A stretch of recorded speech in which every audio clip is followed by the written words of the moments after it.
क्षर अक्षर एवं प्रकृति पुरुष के विषय में राजा जनक की शंका और उसका वशिष्ठ जी द्वारा उत्तर। जनक उवाच अक्षर अक्षरयोरेष द्वोः संबंध इष्यते स्त्रीपुंसो वापि भगवन् संबंधस्तद्वदुच्यते। 1। राजा जनक ने कहा, क्षर और अक्षर, प्रकृति और पुरुष, दोनों का यह संबंध वैसा ही माना जाता है जैसा कि नारी और पुरुष का दाम्पत्य संबंध बताया जाता है। 1। ऋते तु पुरुष नेह स्त्री गर्भं धारयत्युत ऋते स्त्रियं न पुरुषो रूप निर्वर्तयेत तथा। 2। इस न तो पुरुष के बिना स्त्री गर्भ धारण कर सकती है और न स्त्री के बिना कोई पुरुष ही किसी शरीर को उत्पन्न कर सकता है। 2।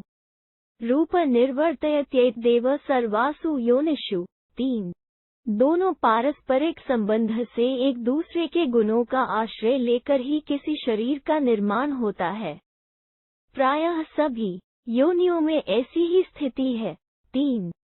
ऋतो निर्वर्त्यते रूप तद् वक्ष्यामि निदर्शनम्। 4। ये गुणाः पुरुषस्य ये च मातृगुणास्था अस्थि स्नाउश्च मज्जा च जानीमः पितृतो गुणा। 5। शोणितं चेति मातृजान्यपि शुश्रूम एवमेतद्विद श्रेष्ठ वेदे शास्त्रे च पठ्यते। 6। जब स्त्री ऋतुमती होती है उस समय ऋतु के लिए पुरुष के साथ उसका संबंध होने से दोनों के गुणों का मिश्रण होने पर शरीर की उत्पत्ति होती है। शरीर में पुरुष अर्थात पिता जो गुण है तथा माता के जो गुण है उन्हें मैं दृष्टांत के तौर पर बता रहा हूँ।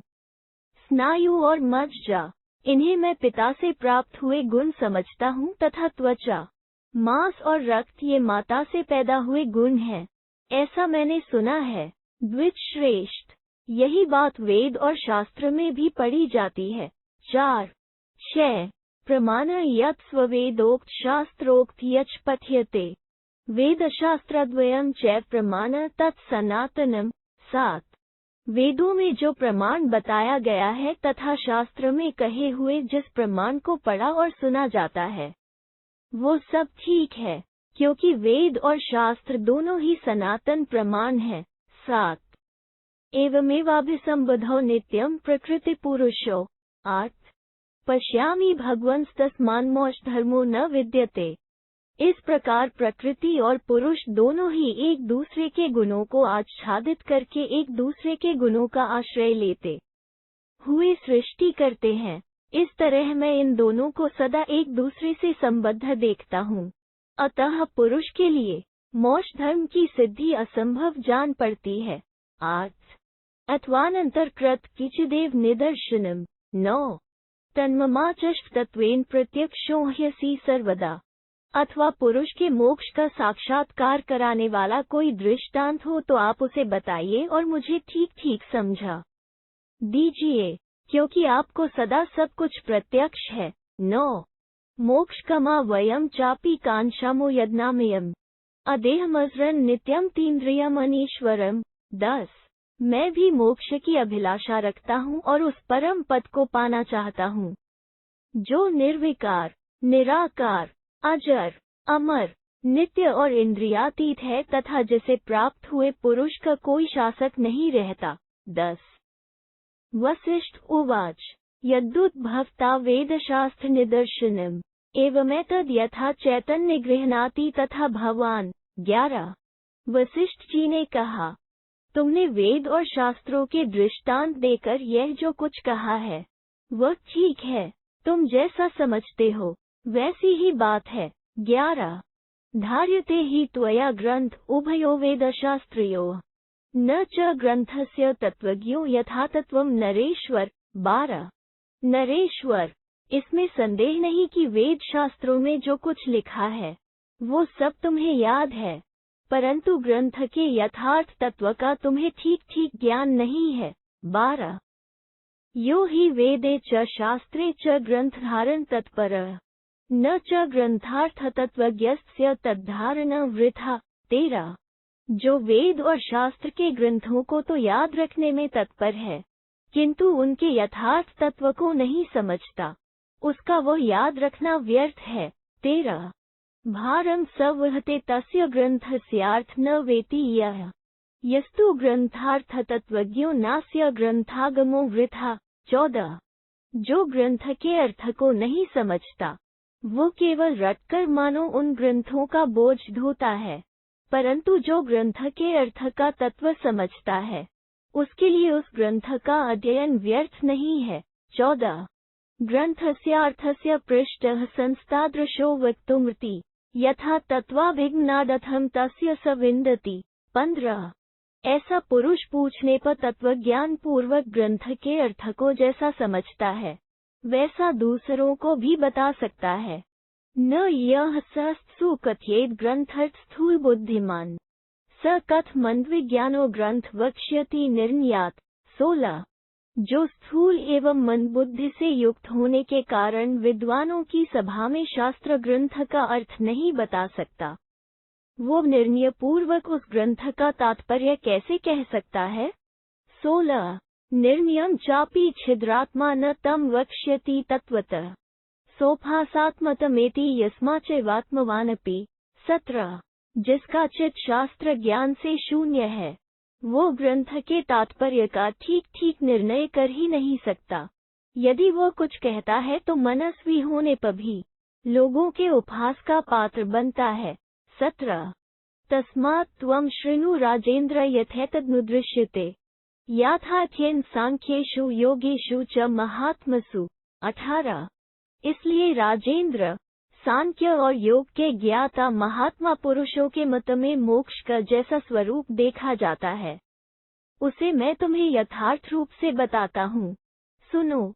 18 यदेव योगाः पश्यन्ति सांख्यैस्तदनुगम्यते एकम सांख्यम च योग च यह पश्यति स बुद्धिमान। 19 योगी जिस तत्व का साक्षात्कार करते हैं सांख्यवेत्ता विद्वान भी उसी का ज्ञान प्राप्त करते हैं।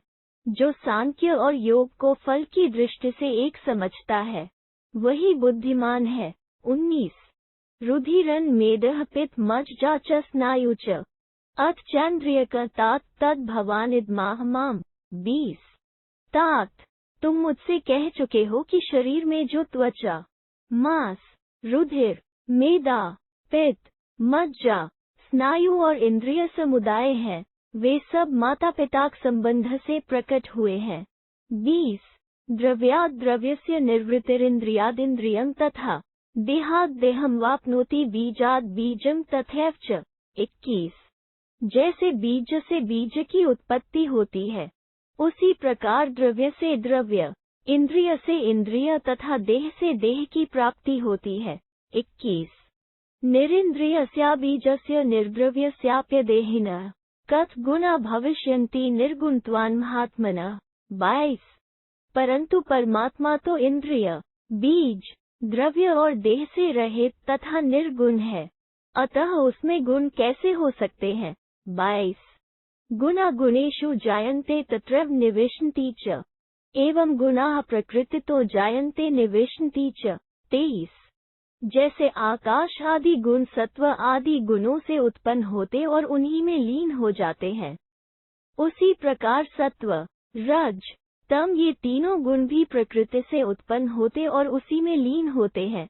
23 रुधिर मेदः पित्त मज्जास्थि स्नायु च अष्टौ तान्यत् शुक्रेण जानीहि प्राकृतानि वै।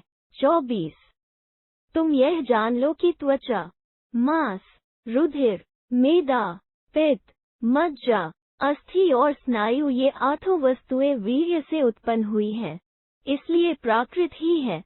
24 पुमांश्चैवापुमांश्चैव त्रैलिङ्गेयं प्राकृत स्मृतम् न वा पुमान पुमांश्चैव सलिङ्गीत्यभिधीयते। 25 पुरुष और प्रकृति ये दो तत्व हैं, इनके स्वरूप को व्यक्त करने वाले जो तीन प्रकार के सात्विक, राजस और तामस चिन्ह हैं वे सब प्राकृत माने गए हैं, परंतु जो लिंगी अर्थात इन सब का आधार आत्मा है वो न पुरुष कहा जा सकता है और न प्रकृति ही, वो इन दोनों से विलक्षण है।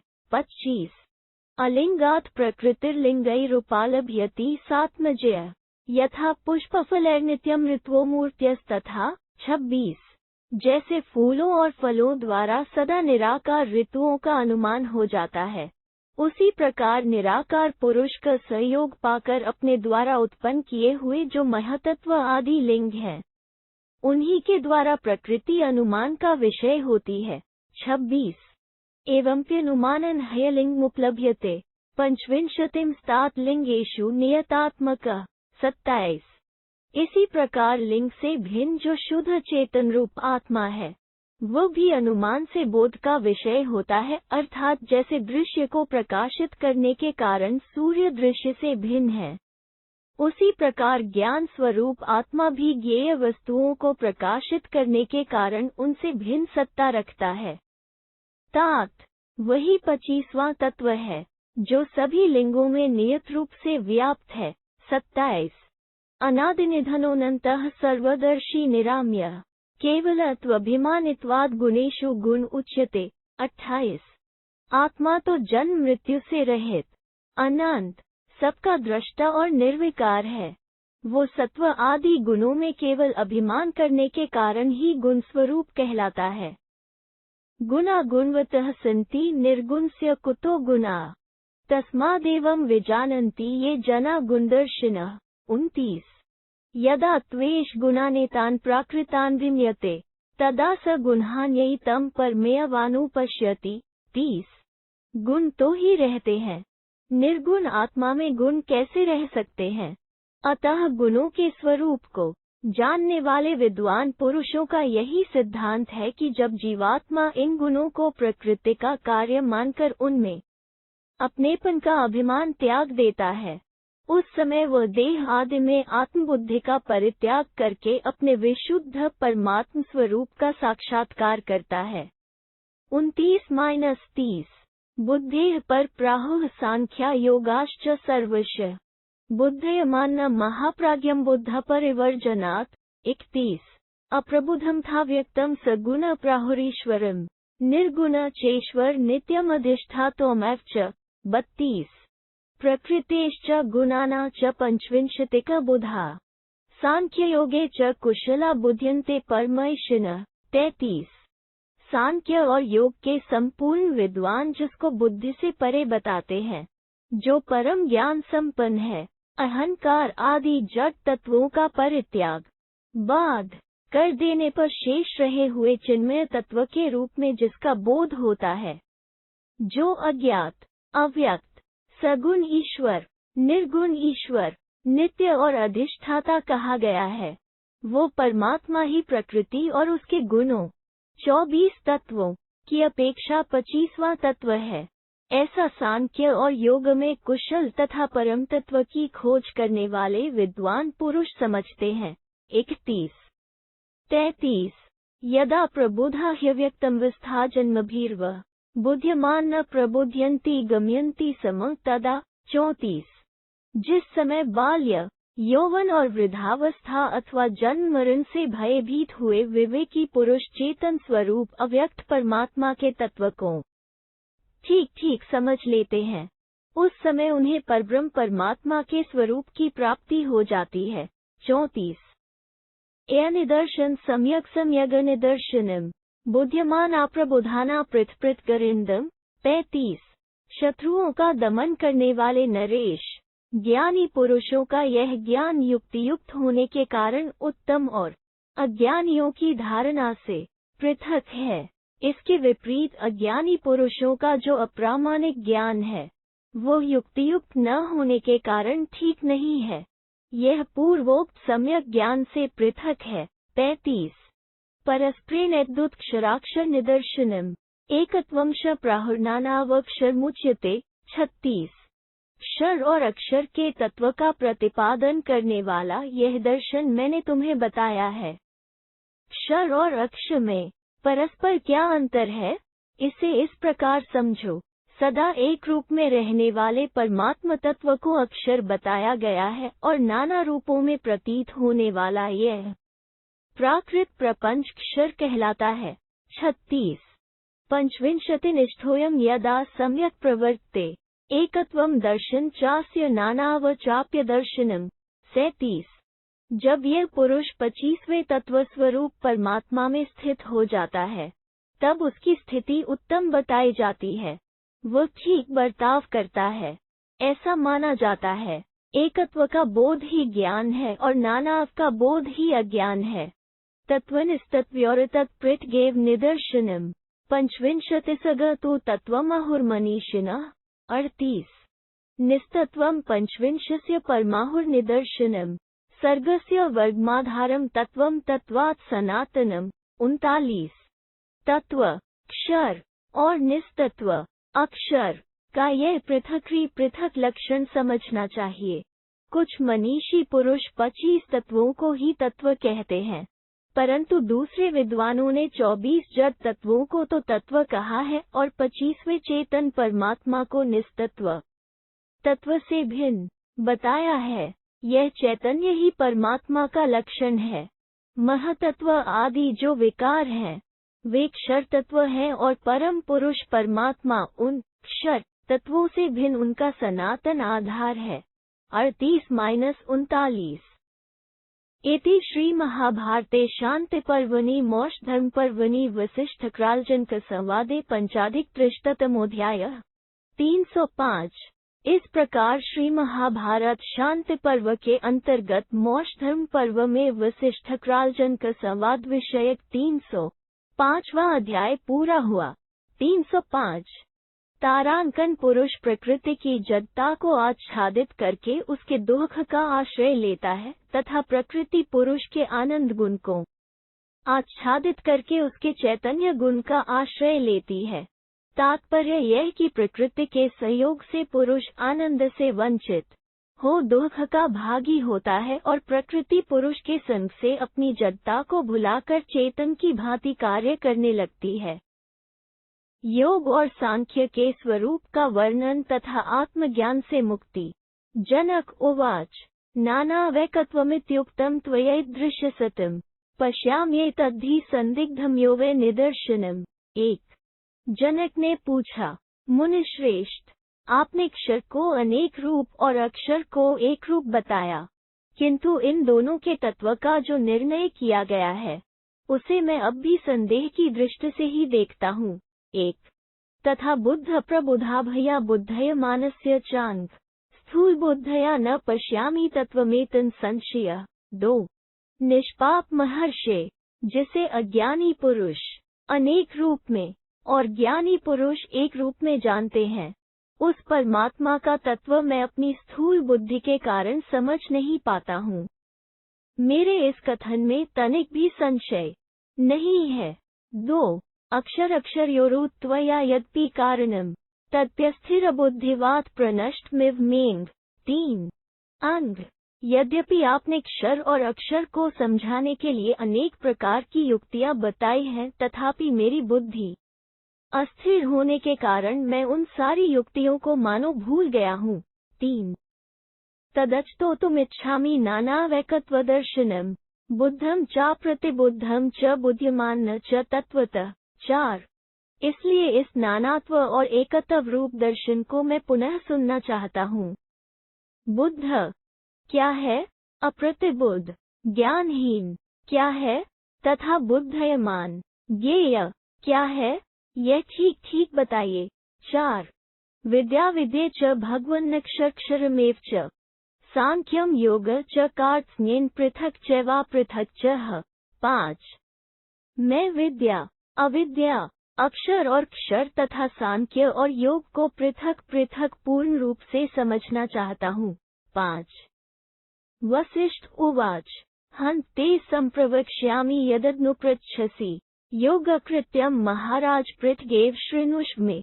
6 वशिष्ठ जी ने कहा, महाराज, तुम जो बातें पूछ रहे हो, मैं उन सब का भली भांति उत्तर दूंगा।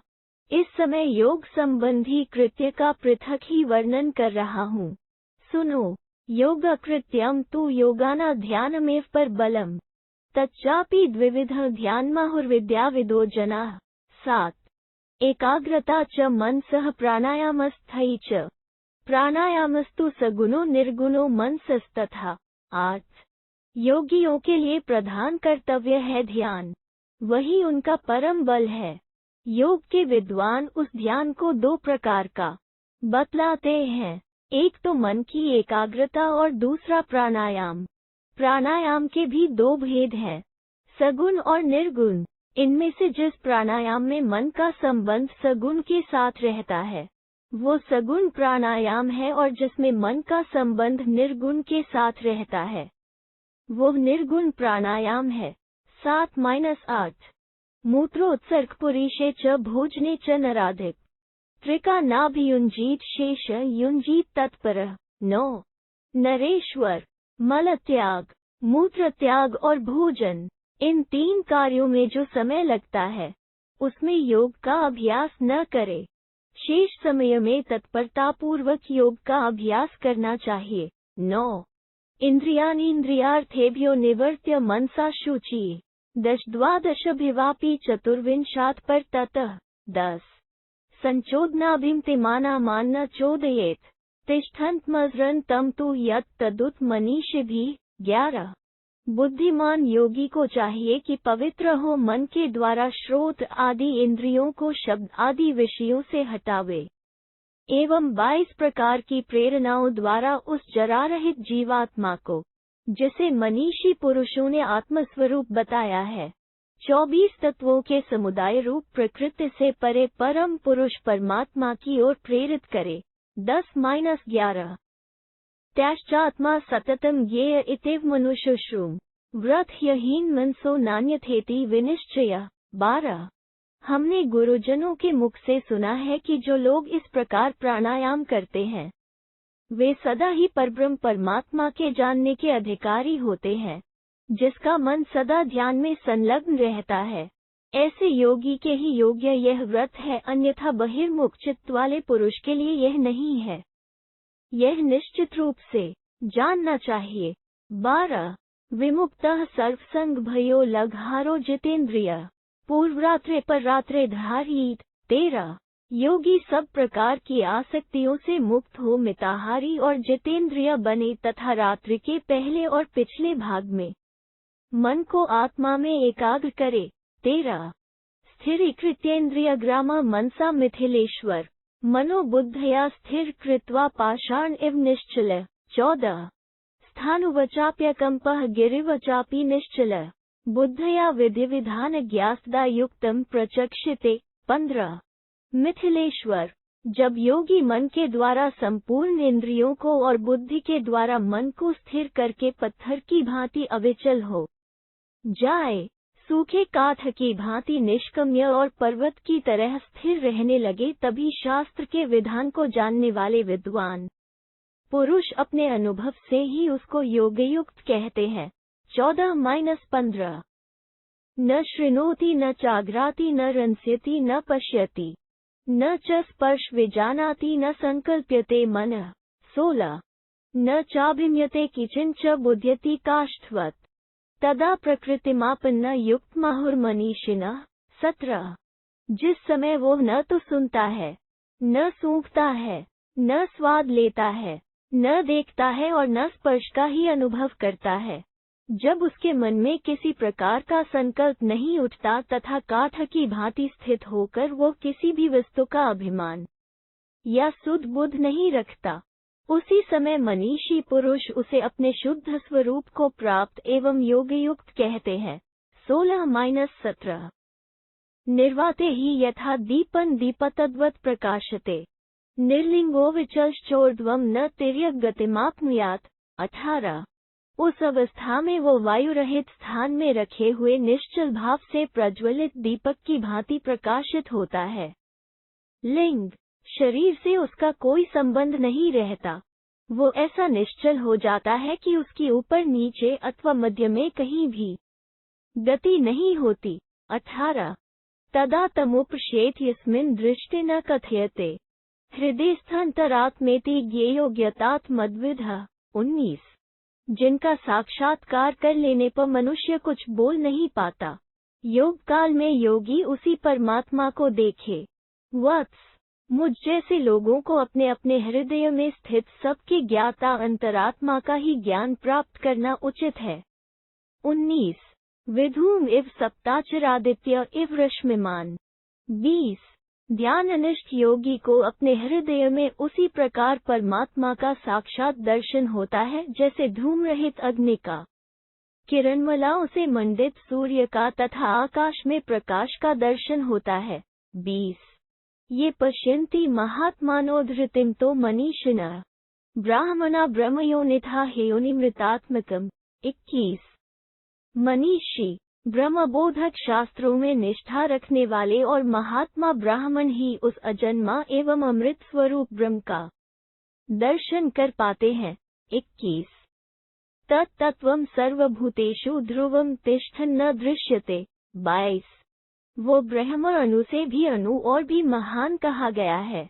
संपूर्ण प्राणियों के भीतर वह अंतर्यामी रूप से अवश्य स्थिर रहता है तथापि किसी को दिखाई नहीं देता है।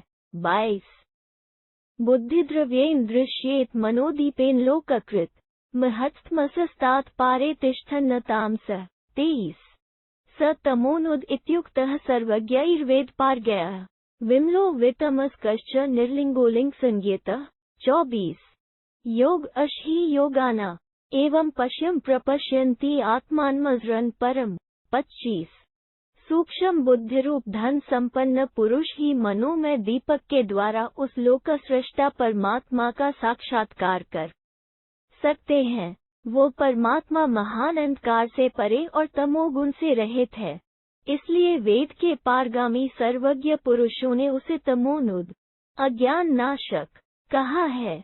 वह निर्मल, अज्ञान रहित, लिंगहीन और अलिंग नाम से प्रसिद्ध उपाधि शून्य है। यही योगियों का योग है। इसके सिवा योग का और क्या लक्षण हो सकता है। इस तरह साधना करने वाले योगी सबके दृष्टा अजर अमर परमात्मा का दर्शन करते हैं। 23 25 योग दर्शन में तावदुत ते तत्वतो मया सांख्य ज्ञान न प्रवक्ष्यामि परिसंख्यान दर्शनम। 26 यहाँ तक मैंने तुम्हें यथार्थ रूप से योग दर्शन की बात बताई है। अब सांख्य का वर्णन करता हूँ। यह विचार प्रधान दर्शन है।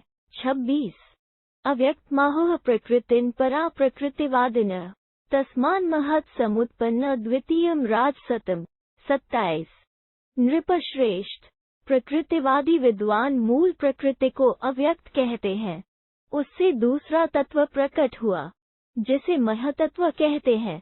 27 अहंकारस्तु महत्स्तृतीयमिति न श्रुतम् पंचभूतान्यंकारादाहुः सांख्यात्मदर्शिनः। 28 महतत्व से अहंकार प्रकट हुआ जो तीसरा तत्व है, ऐसा हमारे सुनने में आया है।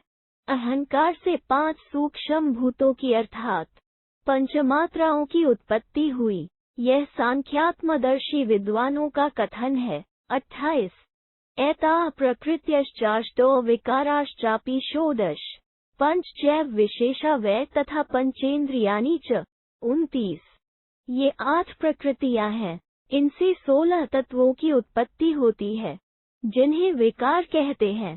5 ज्ञानेन्द्रियां, 5 कर्मेंद्रियां, 1 मन और 5 स्थूलभूत, ये 16 विकार हैं। इनमें से आकाश आदि 5 तत्व और 5 ज्ञानेन्द्रियों से विशेष कहलाते हैं। 29 अतावदेव तत्वाना सांख्यमाहुर्मनीषिणः सांख्ये विधि विधान ज्ञा नित्यम सांख्यप्थेरता। 30 सांख्य शास्त्रीय विधि विधान के ज्ञाता और सदा सांख्य मार्ग में ही अनुरक्त रहने वाले मनीषी पुरुष इतनी ही सांख्य सम्मत तत्वों की संख्या बतलाते हैं, अर्थात अव्यक्त, महतत्व, अहंकार तथा पंचमात्रा। इन 8 प्रकृतियों सहित उपर्युक्त 16 विकार मिलकर कुल 24 तत्व सांख्य शास्त्र के विद्वानों ने स्वीकार किए हैं। 30 यस्माद् यद्भिजायेत तत्तत्रैव प्रलीयते लीयन्ते प्रतिलोमानि सृज्यन्ते चान्तरात्मना। 31 जो तत्व जिससे उत्पन्न होता है वो उसी में लीन भी होता है। अनुलोम क्रम से उन तत्वों की उत्पत्ति होती है, जैसे प्रकृति से महतत्व, महतत्व से अहंकार, अहंकार से सूक्ष्म भूत आदि के क्रम से सृष्टि होती है, परंतु उनका संहार विलोम क्रम से होता है। अर्थात पृथ्वी का जल में, जल का तेज में और तेज का वायु में लय होता है। इस तरह सभी तत्व अपने अपने कारण में लीन होते हैं। ये सभी तत्व अंतरात्मा द्वारा ही रचे जाते हैं। 31 अनुलोमेन जायन्ते लीयन्ते प्रतिलोमतः गुणा गुणेषु सततम सागरस्योम्यो यथा। 32 जैसे समुद्र से उठी हुई लहरें फिर उसी में शांत हो जाती हैं, उसी प्रकार संपूर्ण गुण तत्व सदा अनुलोम क्रम से उत्पन्न होते और विलोम क्रम से अपने कारणभूत गुणों तत्व में ही लीन हो जाते हैं। 32 सर्वप्रलय अतावान प्रकृते नृपसतम एकत्वं प्रलये चास्य बहुत्वं च यदा सृजत। 33 एवमेव च राजेन्द्र विज्ञेयं ज्ञान को विदया अधिष्ठातोम अव्यक्तमस्याप्येत निदर्शनम। 34 नृपश्रेष्ठ इतना ही प्रकृति के सर्ग और प्रलय का विषय है। प्रलय काल में इसका एकत्व है और जब रचना होती है तब इसके बहुत भेद हो जाते हैं। राजेंद्र ज्ञान निपुण पुरुषों को इसी प्रकार प्रकृति का एकत्व और नानात्व जानना चाहिए। अव्यक्त प्रकृति ही अधिष्ठाता पुरुष को सृष्टि काल में नानाव की ओर ले जाती है। यही पुरुष के एकत्व का निदर्शन है। 33-34 एकत्वं च बहुत्वं च प्रकृतेरर्थतत्त्ववान् एकत्वं प्रलये चास्य बहुत्वं च प्रवर्तनात्। 35 अर्थतत्व के ज्ञाता पुरुष को यह जानना चाहिए कि प्रलय काल में प्रकृति में भी एकता और सृष्टि काल में अनेकता रहती है। इसी प्रकार पुरुष भी प्रलय काल में एक ही रहता है, किंतु सृष्टि काल में प्रकृति का प्रेरक होने के कारण उसमें नानाव का आरोप हो जाता है। प्रकुवीत प्रकृतिन प्रस्वात्मिकौम तच क्षेत्रम महानात्मा पंचविंशोधितिष्ठति। 36 परमात्मा ही प्रस्वात्मिका प्रकृति को नाना रूपों में परिणत करता है। प्रकृति और उसके विकार को क्षेत्र कहते हैं। 24 तत्वों से भिन्न जो 25वां तत्व महान आत्मा है, वो क्षेत्र में अधिष्ठाता रूप से निवास करता है। 36 अधिष्ठातेति राजेंद्र प्रोच्यते यत् सत्मय अधिष्ठानदधिष्ठाता क्षेत्रानामिति नः श्रुतम्। 37 राजेंद्र इसीलिए यतिशिरोमुनि उसे अधिष्ठाता कहते हैं। क्षेत्रों का अधिष्ठान होने के कारण वो अधिष्ठाता है, ऐसा हमने सुन रखा है। 37 क्षेत्रम जानाति चाव्यक्तम क्षेत्रज्ञ इति चोचयते अव्यक्ते के पुरे शेते पुरुषश्चेति कथयते। 38 वो अव्यक्त संज्ञ क्षेत्र प्रकृति को जानता है, इसलिए क्षेत्रज्ञ कहलाता है और प्राकृत शरीर रूपी पुरों में अंतर्यामी रूप से शयन करने के कारण उसे पुरुष कहते हैं। 38 अन्य देव च क्षेत्रम स्याद्नयः क्षेत्रज्ञ उच्यते क्षेत्रम व्यक्तमित्युक्तम ज्ञाता वै पंचविंशकः। 39 वास्तव में क्षेत्र अन्य वस्तु है और क्षेत्रज्ञ अन्य। क्षेत्र अव्यक्त कहा गया है और क्षेत्रज्ञ उसका ज्ञाता 25वां तत्व आत्मा है।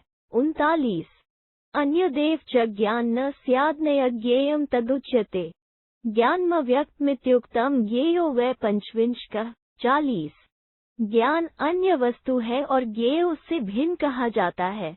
ज्ञान अव्यक्त कहा गया है और ज्ञेय 25वां तत्व आत्मा है। 40 अव्यक्तम क्षेत्रमित्युक्तम तथा सत्वम तथेश्वरः अनीश्वरम तत्वम च तत्वम तत्पंचविंशकम्। 41 अव्यक्त को क्षेत्र कहा गया है, उसी को सत्व बुद्धि और शासक की भी संज्ञा दी गई है, परंतु 25वां तत्व परम पुरुष परमात्मा जड़ तत्व और ईश्वर से रहित भिन्न है।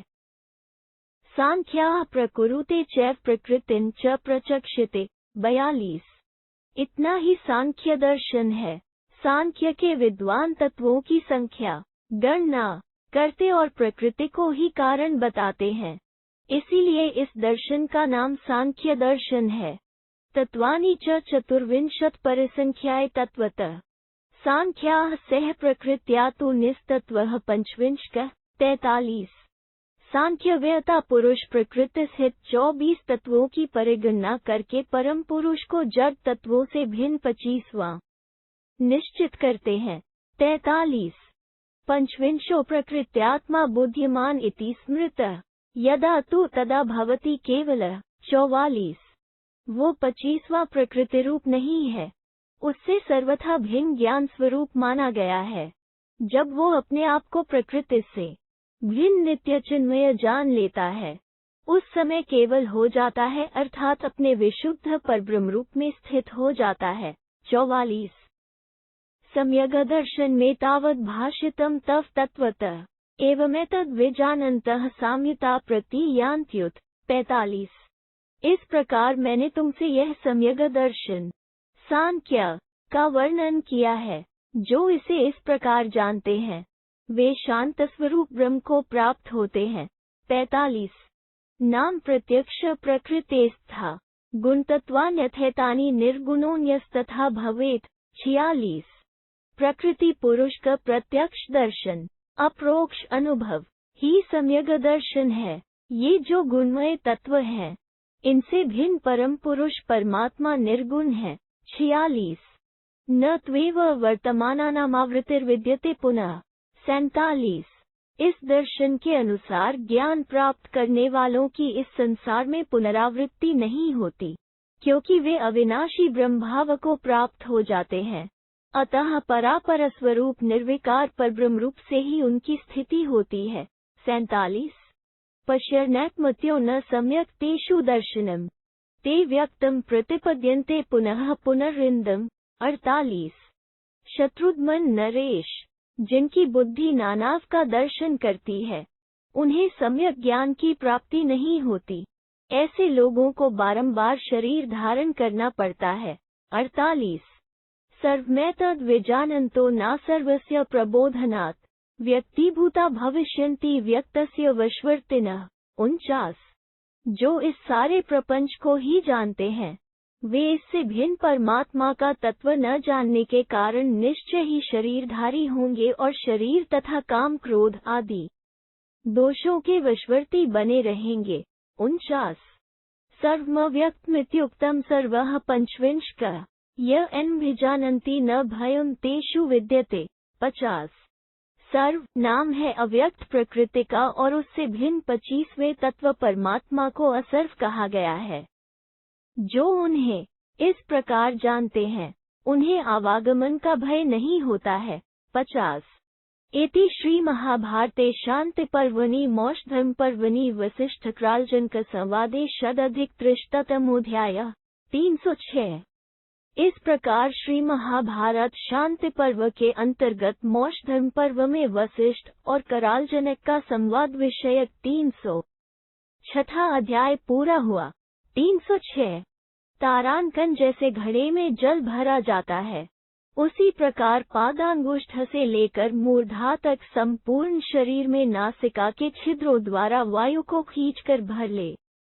फिर ब्रह्मरंध्र मूर्धा से वायु को हटाकर ललाट में स्थापित करे। यह प्राणवायु के प्रत्याहार का पहला स्थान है।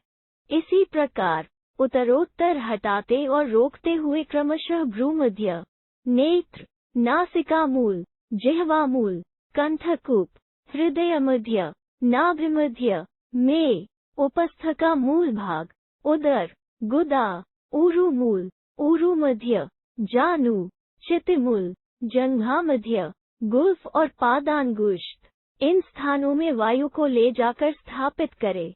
इन स्थानों में किए हुए प्रत्याहारों को 18 प्रकार की प्रेरणा समझना चाहिए। इनके सिवा ध्यान, धारणा, समाधि तथा सत्वपुरुषान्यता ख्याति, बुद्धि और पुरुष इन दोनों की भिन्नता का बोध, ये 4 प्रेरणाएं और हैं। ये ही सब मिलकर 22 प्रकार की प्रेरणाएं कही गई हैं। तारांकन यहाँ ज्ञान शब्द से बुद्धिवृत्ति को समझना चाहिए। विद्या अविद्या, अक्षर और क्षर तथा प्रकृति और पुरुष के स्वरूप का एवं विवेकी के वर्णन।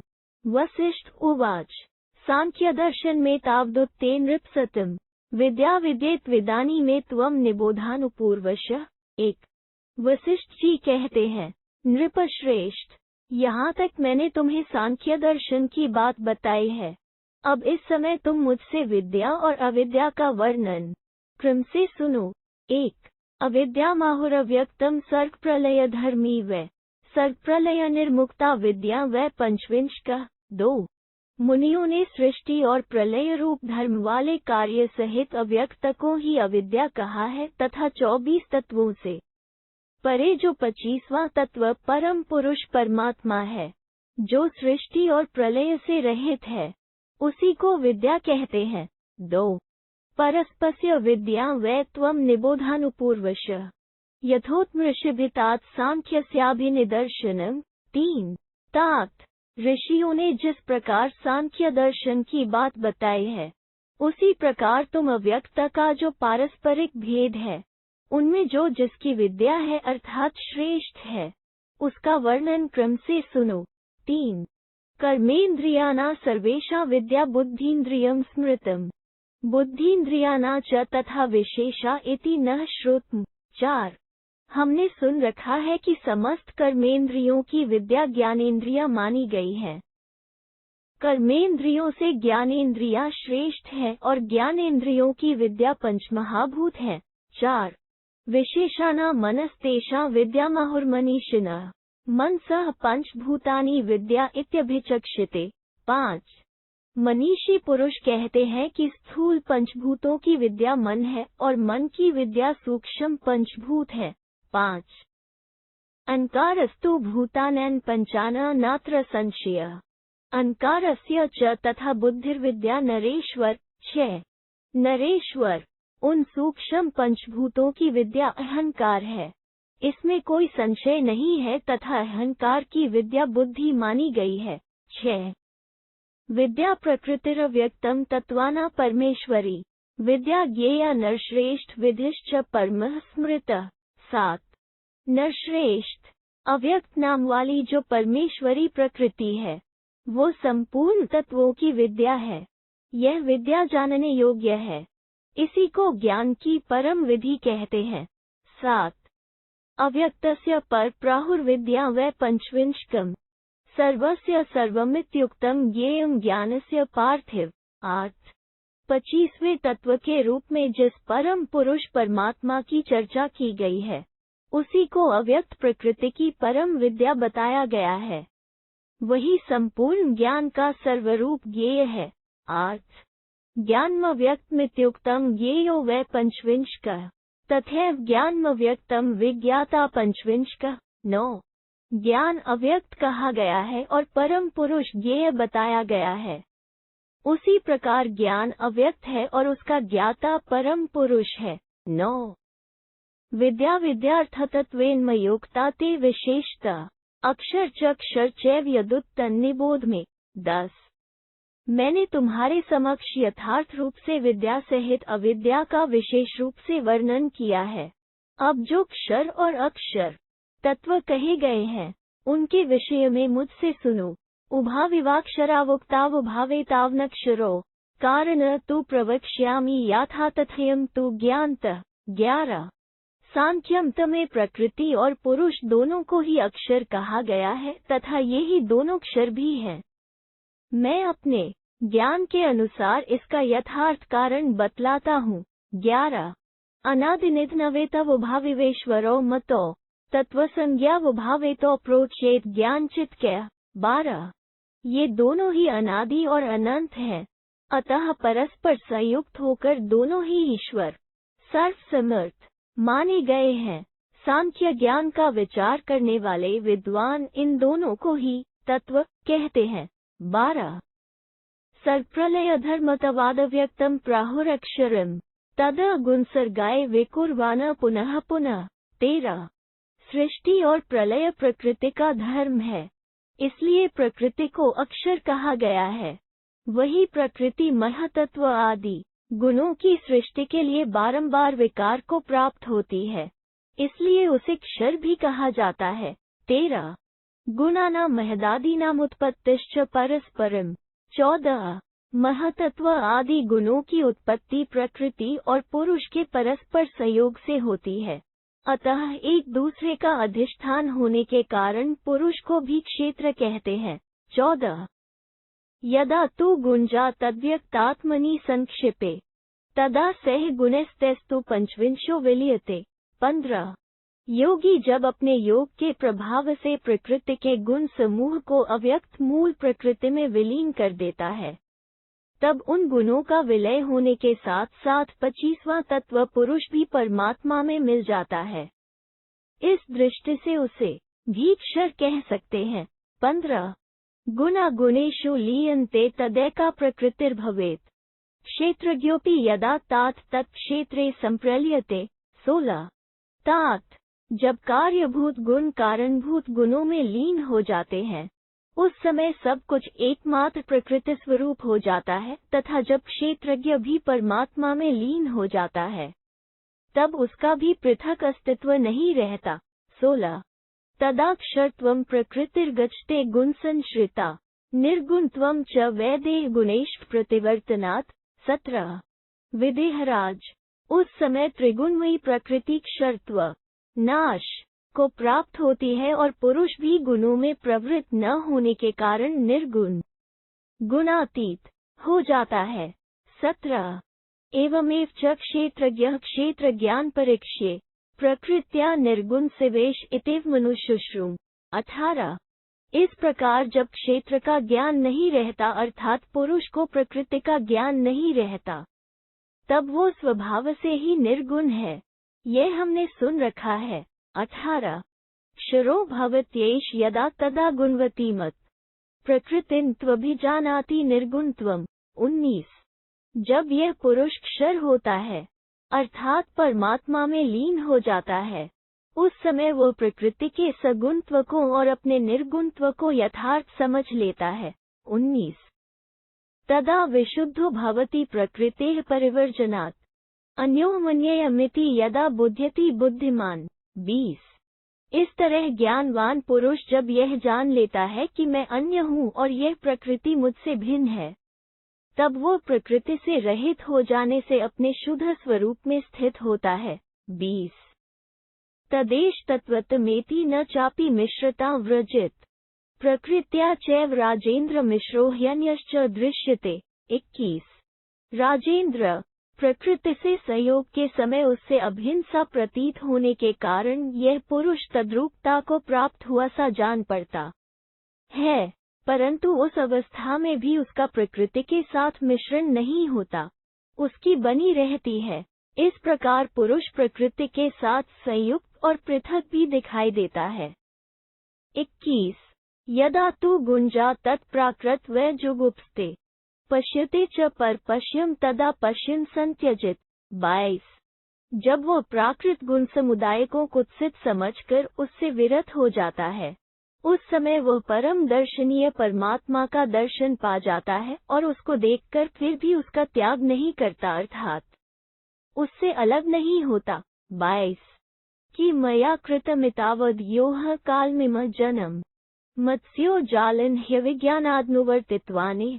23 जिस समय जीवात्मा को विवेक होता है, उस समय वो यूं विचार करने लगता है, ओह मैंने यह क्या किया, जैसे मछली अज्ञानवश स्वयं ही जाकर जाल में फंस जाती है, उसी प्रकार मैं भी आज तक यहाँ इस प्राकृत शरीर का ही अनुसरण करता रहा। 23 अहमेव ही सम्मोहाद्नयमन्यम जनाज जनम मत्स्यो यथोत्क ज्ञानादनुवर्तित्वान् हम। 24 जैसे मत्स्य पानी को ही अपने जीवन का मूल समझकर एक जलाशय से दूसरे जलाशय को जाता है, उसी तरह मैं भी मोहवश एक शरीर से दूसरे शरीर में भटकता रहा। 24 मत्स्योन्यत्वं यथा ज्ञानादूदकानाभिम्यते आत्मा न तद्वद ज्ञानदन्यत्वं नैव। 25 जैसे मत्स्य अज्ञानवश अपने को जल से भिन्न नहीं समझता, उसी प्रकार मैं भी अपनी अज्ञता के कारण इस प्राकृत शरीर से अपने को भिन्न नहीं समझता था। ममास्तु धिग्बुद्धस्य योऽहमग्नमिम पुनः अनुवर्तित्वान् मोहाद्नियमन्यं जनाज जनम। 26 मुझ मूल को धिक्कार है, जो कि संसार सागर में डूबे हुए इस शरीर का आश्रय ले मोहवश एक शरीर से दूसरे शरीर का अनुसरण करता रहा। 26 अयमत भवेद बंधुर्नन सहमिक क्षमम साम्यमिकव माया तो यादृशस्तादृशस्त्वहम। 27 वास्तव में इस भीतर यह परमात्मा ही मेरा बंधु है, इसी के साथ मेरी मैत्री हो सकती है। पहले मैं कैसा भी क्यों न रहा हूँ, इस समय तो मैं इसकी समानता और एकता को प्राप्त हो चुका हूँ। जैसा वो है वैसा ही मैं हूँ। 27 तुल्यता में पश्यामि सदृशोऽहं नेन्वै अयम ही विमलो व्यक्तमिहमीदृशकस्तथा। 28 इसी में मुझे अपनी समानता दिखाई देती है, मैं अवश्य इसके ही सदृश हूँ। यह परमात्मा प्रत्यक्ष ही अत्यंत निर्मल है और मैं भी ऐसा ही हूँ। 28 ससंज्ञाः निःसंगः स्थितः कालमिमत्वहम्। 29 मैं जो कि आसक्ति से सर्वथा रहित हूँ तो भी अज्ञान एवं मोह के वशीभूत होकर इतने समय तक इस आसक्तिमयी जड़ प्रकृति के साथ रमता रहा। 29 अन्याः वशीभूतः कालमैतं न बुद्धवान् उच्चमध्यमनीचाना तामह कथमावसे।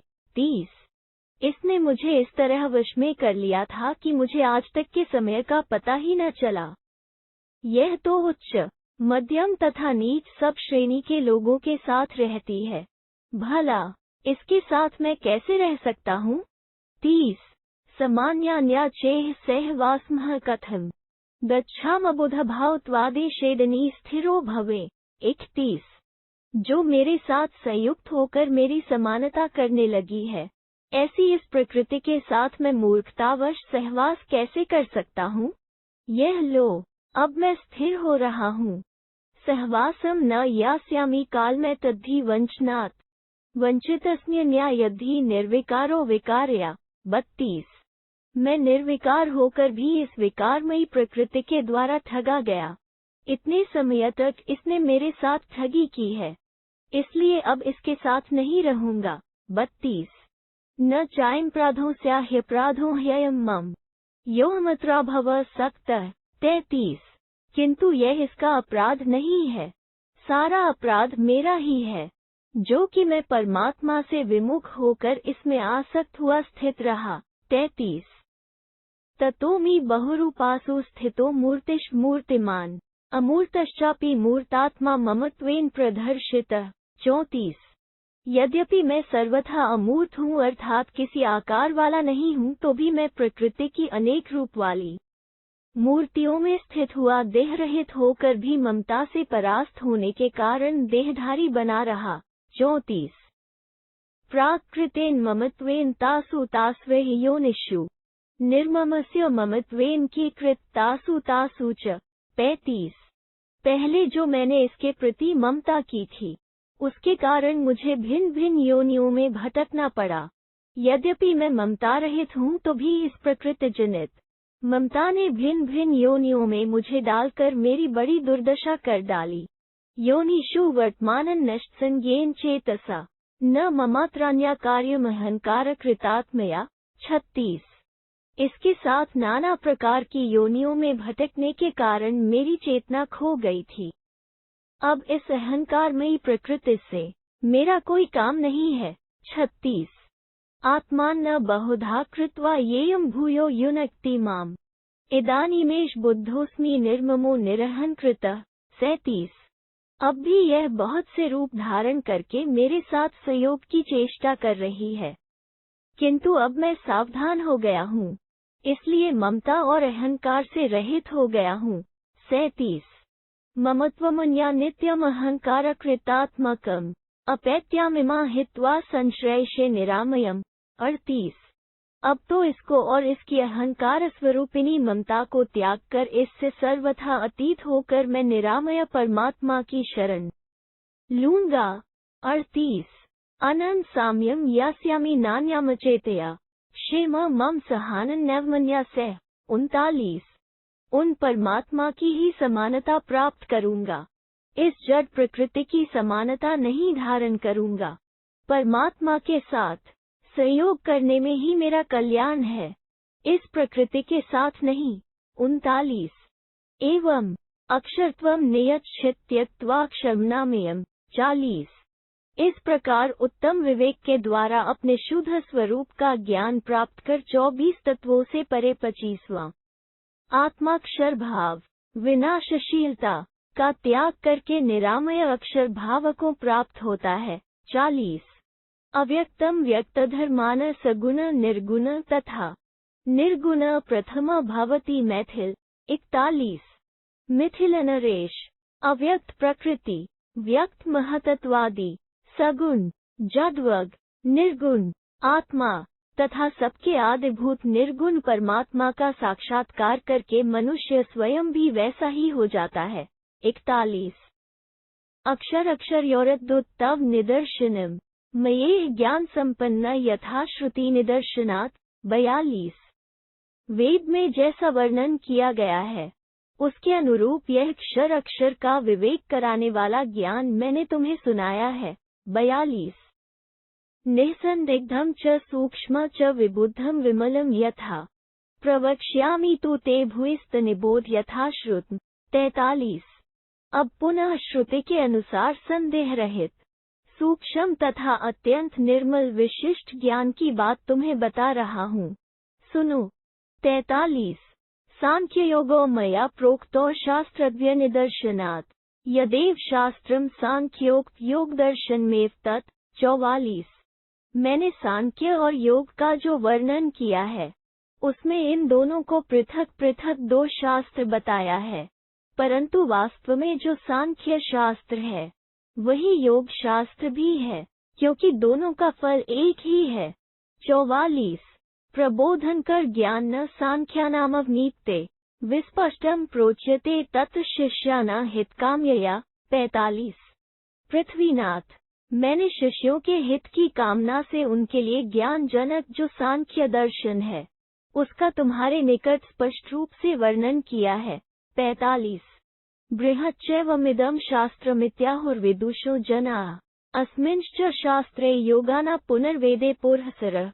46 विद्वान पुरुषों का कहना है कि यह सांख्य शास्त्र महान है। इस शास्त्र में योग शास्त्र में तथा वेद में अधिक प्रामाणिकता समझकर मनुष्य को इनके अध्ययन के लिए आगे बढ़ना चाहिए। 46 पंचविंशात् पर तत्वं पठ्यते न नराधिप सांख्याना तो पर तत्वम यथावदनुवर्णितम। 47 नरेश्वर सांख्य शास्त्र के आचार्य 25वें तत्व से परे और किसी तत्व का वर्णन नहीं करते हैं। यह मैंने सांख्यों के परम तत्व का वर्णन किया है।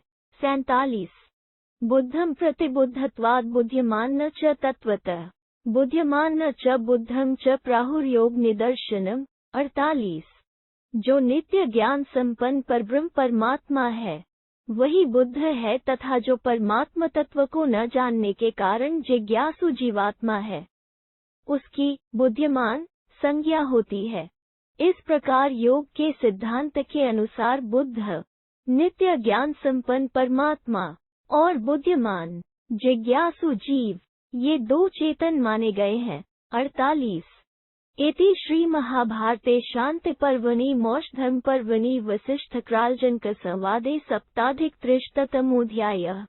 307 इस प्रकार श्री महाभारत शांति पर्व के अंतर्गत मोक्षधर्म पर्व में वसिष्ठ क्रालजनक संवाद विषयक 307वां अध्याय पूरा हुआ। 307 क्षर अक्षर और परमात्म तत्व का वर्णन, जीव के नानात्व और एकत्व का दृष्टांत, उपदेश के अधिकारी और अंधिकारी तथा इस ज्ञान की परंपरा को बताते हुए वसिष्ठ करालजनक संवाद का उपसंहार।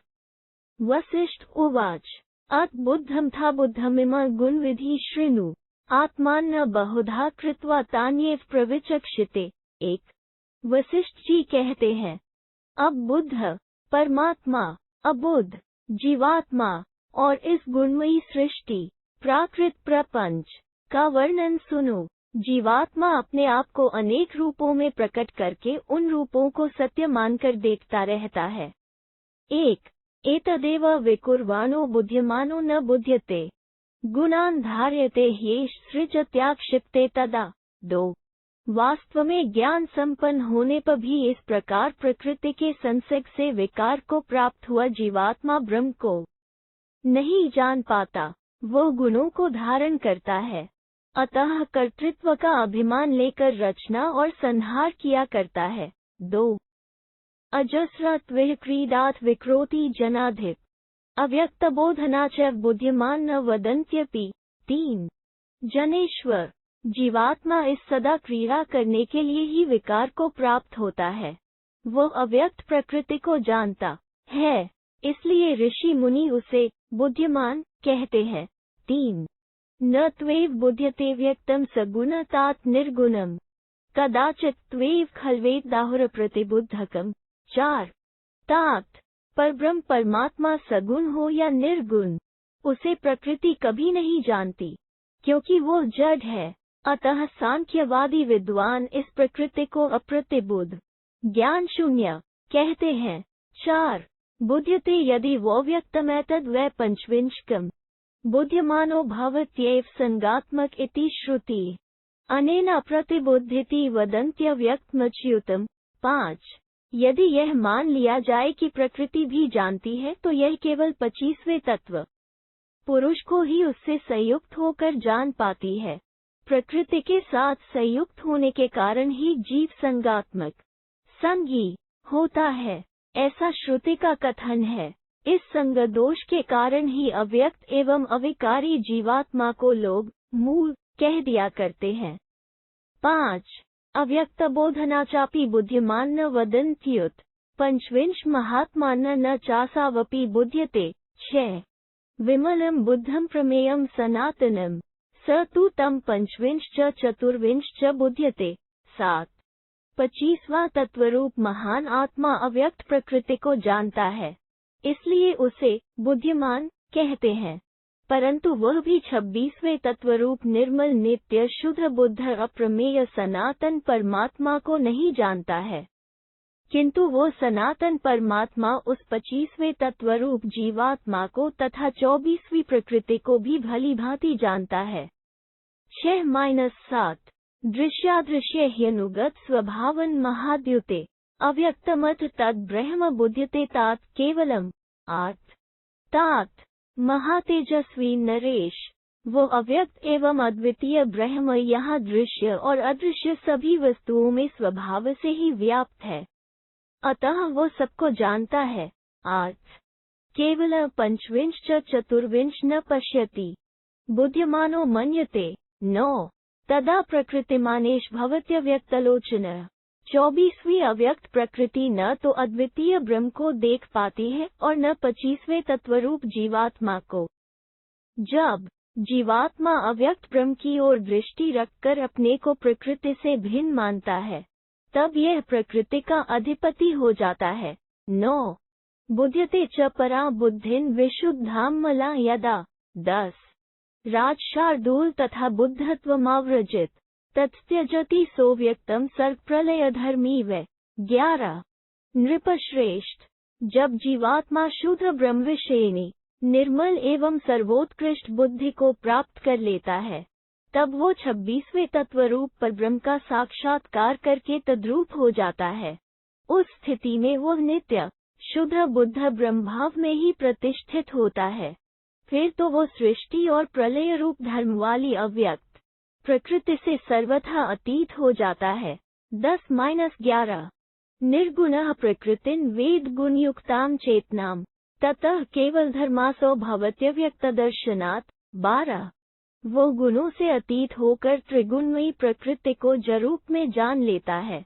इस प्रकार प्रकृति को अपने से सर्वथा अभिन्न देखने के कारण वो कैवल्य को प्राप्त हो जाता है। 12 केवलेन समागम्य एतत्तु तत्वमित्याहुर्नितत्वं जरामृम।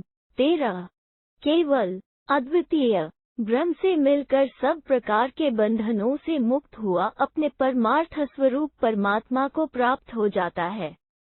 इसी को परमार्थ तत्व कहते हैं। यह सब तत्वों से अतीत तथा जरा मरण से रहित है।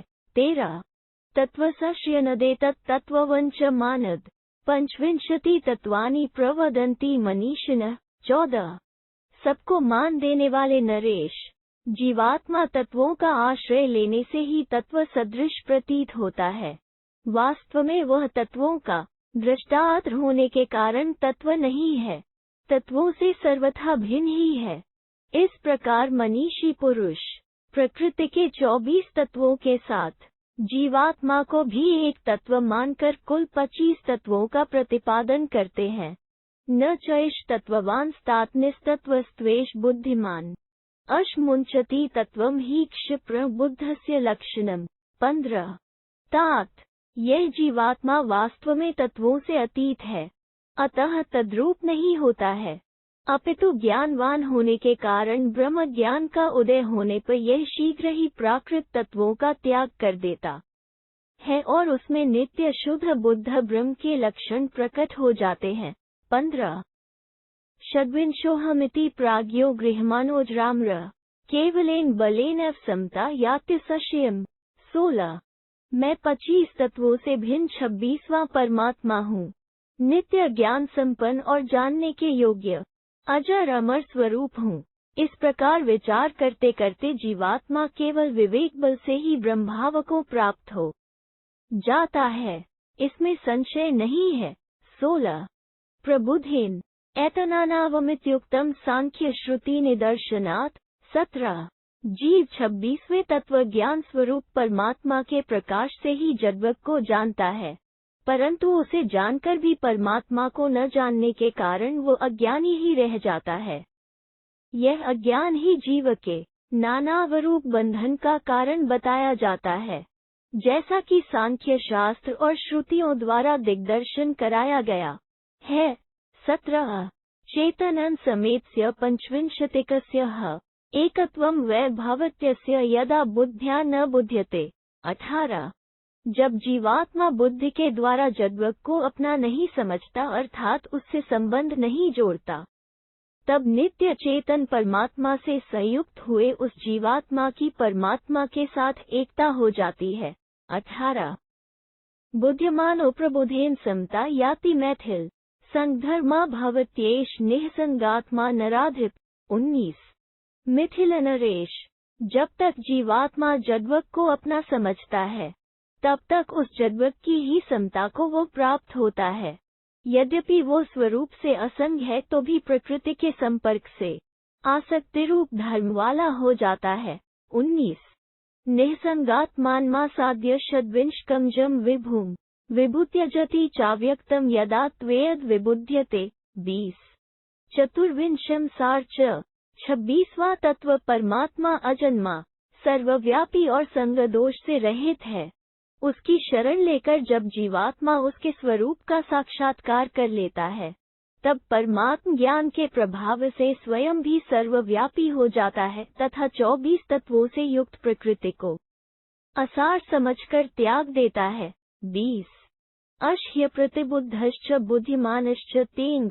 21 प्रोक्तो बुद्धश्च तत्वेन यथाश्रुति निदर्शनात् नानावैकत्वमेतावद् द्रष्टव्यं शास्त्र दर्शनात्। 22 निष्पाप नरेश इस प्रकार मैंने तुमसे अप्रतिबुद्ध क्षर बुद्धिमान अक्षर जीवात्मा और बुद्ध ज्ञान स्वरूप परमात्मा इन तीनों का श्रुति के निर्देश के अनुसार यथार्थ रूप से प्रतिपादन किया है।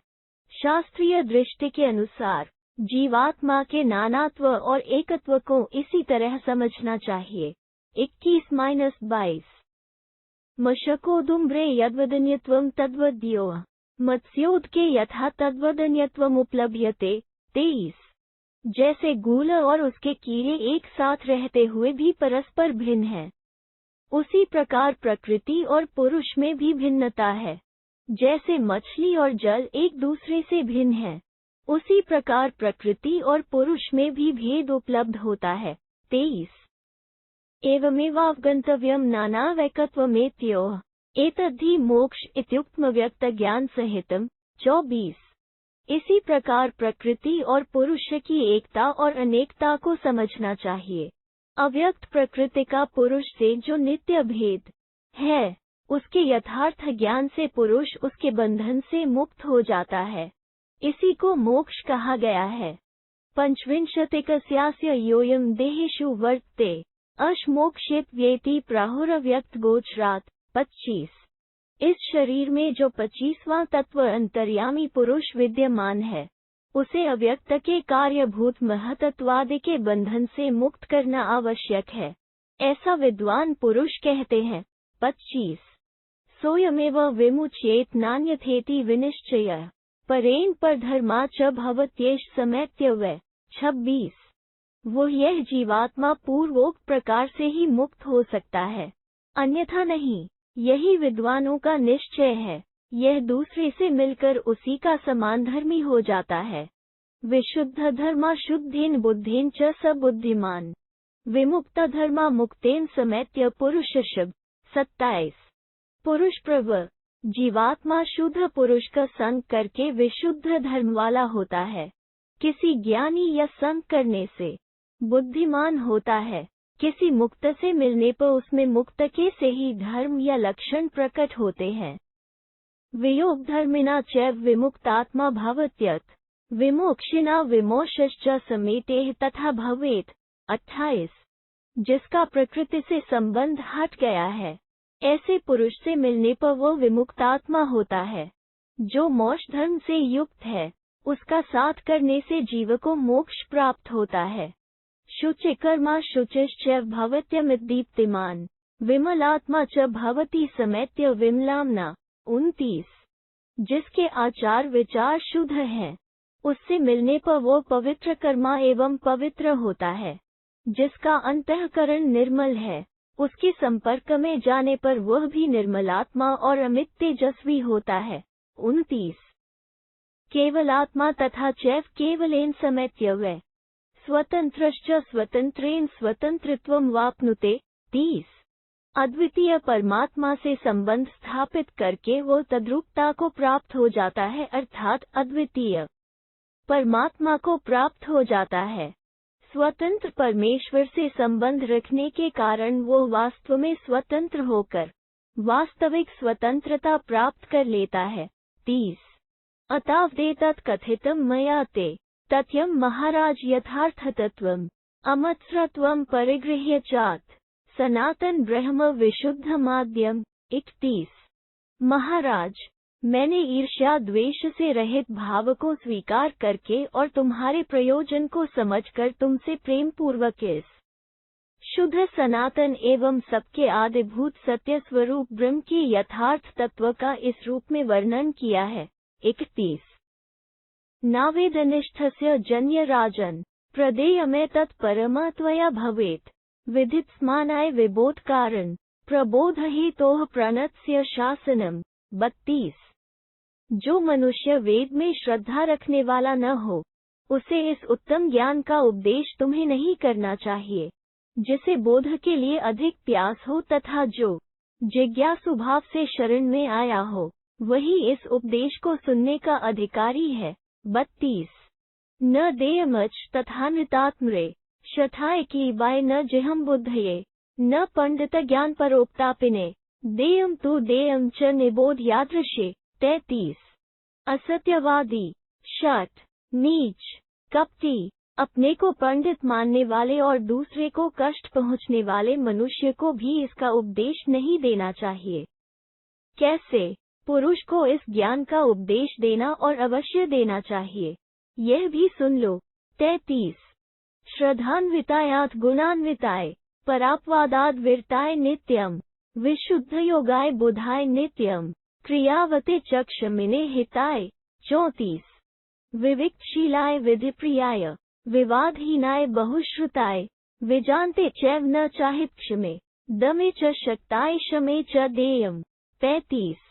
श्रद्धालु परनिदा से सदा दूर रहने वाले विशुद्ध योगी सदा शास्त्रोक्त कर्म करने वाले क्षमाशील सबके हितैषी एकांतरवासी शास्त्र विधि का आदर करने वाले विवादहीन बहुज्ञ विज्ञ किसी का अहित न करने वाले तथा इंद्रिय संयम एवं मनोनिग्रह में समर्थ पुरुष को ही इस ज्ञान का उपदेश देना चाहिए।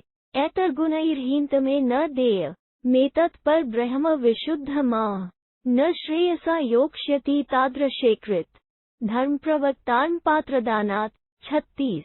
जो इन अत्यंत हीन हो उसे इसका उपदेश नहीं देना चाहिए। यह ज्ञान विशुद्ध परब्रह्म स्वरूप बताया गया है। वैसे गुणहीन पुरुष को दिया हुआ यह ज्ञान उसके लिए कल्याणकारी नहीं होगा तथा कुपात्र को उपदेश देने से वो वक्ता का भी कल्याण नहीं करेगा। 36। पृथ्वी मिमा यद्यपि रत्न पूर्णा दद्यान देयं त्विद्मव्रताय जितेन्द्रियाय दशयं ते भवेत प्रदेयम परम नरेंद्र। 37। नरेंद्र, जिसने व्रत और नियमों का पालन न किया हो वो यदि रत्नों से भरी हुई इस सारी पृथ्वी का राज्य दे तो भी उसे इस ज्ञान का उपदेश नहीं देना चाहिए, परंतु जितेंद्रिय पुरुष को निस्संदेह इस परम उत्तम ज्ञान का उपदेश देना तुझे उचित है। 37। कराल मा ते भयमस्तु किंची देच्छ्रुत ब्रह्म पर त्वयाद्य यथावदुत परम पवित्रम विशोकमत्यंतम नादि मध्यम। 38। अगाध जन्मामृण च राजन निराम्यम वीतभयम शिव च समीक्ष्य मोह त्यजवाद्य सर्व ज्ञानस्य तत्वार्थमिदं विदित्वा। 39। कराल, तुमने मुझसे आज परब्रह्म का ज्ञान सुना है, अतः तुम्हारे मन में तनिक भी भय नहीं होना चाहिए। वो परब्रह्म परम पवित्र, शोक रहित, आदि, मध्य और अंत से शून्य, जन्म मृत्यु से बचाने वाला, निरामय, निर्भय तथा कल्याणमय है। उसका मैंने प्रतिपादन किया है। वही संपूर्ण ज्ञानों का तात्विक अर्थ है। ऐसा जानकर उसका ज्ञान प्राप्त करके आज मोह का परित्याग कर दो। 38-39। अवाप्तमेतद्धि मया सनातना अधिरण्यगर्भा गदतो नराधिप प्रसाद्य यत्नेन तमुग्र चेतस सनातन ब्रह्म यथाद्य वै त्वया। 40। नरेश्वर, जिस प्रकार आज तुमने मुझसे सनातन ब्रह्म का ज्ञान प्राप्त किया है, इसी प्रकार मैंने भी हिरण्यगर्भ नाम से प्रसिद्ध सनातन उग्रचेता ब्रह्मा जी के मुख से उन्हें बड़े यत्न से प्रसन्न करके इसे प्राप्त किया था। 40। पृष्ठस्त्वया चास्मि यथा नरेंद्र यथा मयेदम त्वयि चोक्त मध्य तथावत ब्रह्मणो में नरेंद्र महाज्ञान न मोक्षविदा परायणम। 41। नरेंद्र, जैसे तुमने मुझसे पूछा है और जैसे मैंने तुम्हारे प्रति आज इस ज्ञान का उपदेश किया है, उसी प्रकार मैंने भी ब्रह्मा जी से प्रश्न करके उनके मुख से इस महान ज्ञान को प्राप्त किया है। यह मोक्ष ज्ञानियों का परम आश्रय है। 41। भीष्म उवाच एतदुत पर ब्रह्म यस्मानावर्ते पुनः। पंचविंशो महाराज परमर्षि निदर्शनात्। 42। भीष्म जी कहते हैं, महाराज, महर्षि वशिष्ठ के बताए अनुसार यह परब्रह्म का स्वरूप मैंने तुम्हें बताया है, जिसे पाकर जीवात्मा फिर इस संसार में नहीं लौटता। पुनरावृत्ति मापनोति पर ज्ञानम वाप्य च नवबुध्यति तत्वेन। 43। जो इस उत्तम ज्ञान को गुरु के मुख से पाकर भी भलीभांति समझता नहीं है, वो पुनरावृत्ति बारंबार आवागमन को प्राप्त होता है, और जो इसे तत्वतः समझ लेता है वो जरा मृत्यु से रहित परब्रह्म परमात्मा को प्राप्त होता है। 43। अनिश्रेयस्कर ज्ञान न ते परम मया कथितम तत्वत्स्तात श्रुत्वा देवशितो नृप। 44। तात नरेश्वर, यह परम कल्याणकारी उत्तम ज्ञान मैंने देवर्षि नारद जी के मुंह से सुना था, जिसे यथार्थ रूप से तुम्हें भी बताया है। 44। हिरण्यगर्भादृशिना वसिष्ठेन महात्मना। 45। नारदाद विदितम मह्यमेतद् ब्रह्म सनातनम मा शुचः कौरवेन्द्र त्वं श्रुत्वै तत्परम पदम। 46। ब्रह्मा जी से महात्मा वशिष्ठ मुनि ने यह ज्ञान प्राप्त किया था। मुनि श्रेष्ठ वशिष्ठ से यह नारद जी को उपलब्ध हुआ और नारद जी से मुझे यह सनातन ब्रह्म का उपदेश प्राप्त हुआ है। कौरवनरेश, यह ज्ञान परम पद है, इसे सुनकर अब तुम शोक का त्याग कर दो। 45-46।